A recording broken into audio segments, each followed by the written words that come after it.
On to another breaking story this Wednesday afternoon. Smoking may be what sparked a fire that killed a 61-year-old man from Racine.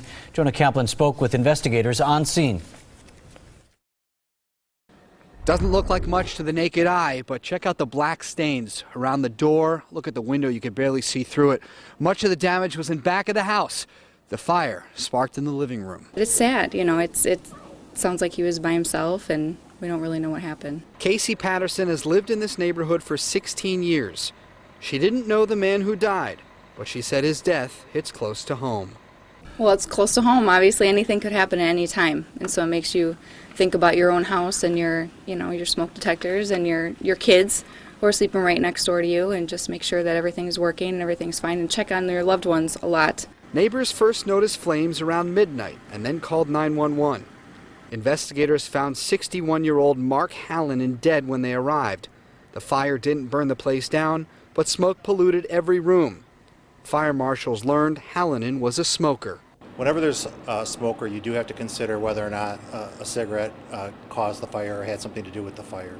So you'll look for ashtrays, cigarette butts, try to see if there's a pattern to the person smoking. As quickly as firefighters and police officers answered the call, there was another team of first responders who arrived. And that's the folks who boarded up all the windows and the doors of the house. That's because there are growing concerns of the homeless seeking shelter in vacant homes. In Racine, Jonah Kaplan, today's TMJ4. Thanks, Jonah. Firefighters have not ruled out other causes of the fire, such as electrical or space heaters. And as Jonah was talking about, a different team of first responders arrived almost immediately after firefighters and police.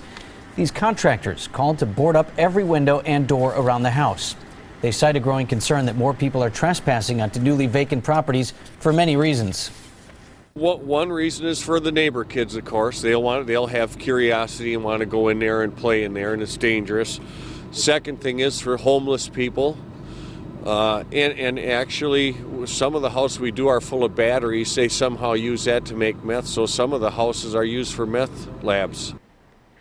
Police say that the boards are only one step. They continue to count on neighbors to look out for and report any serious behavior.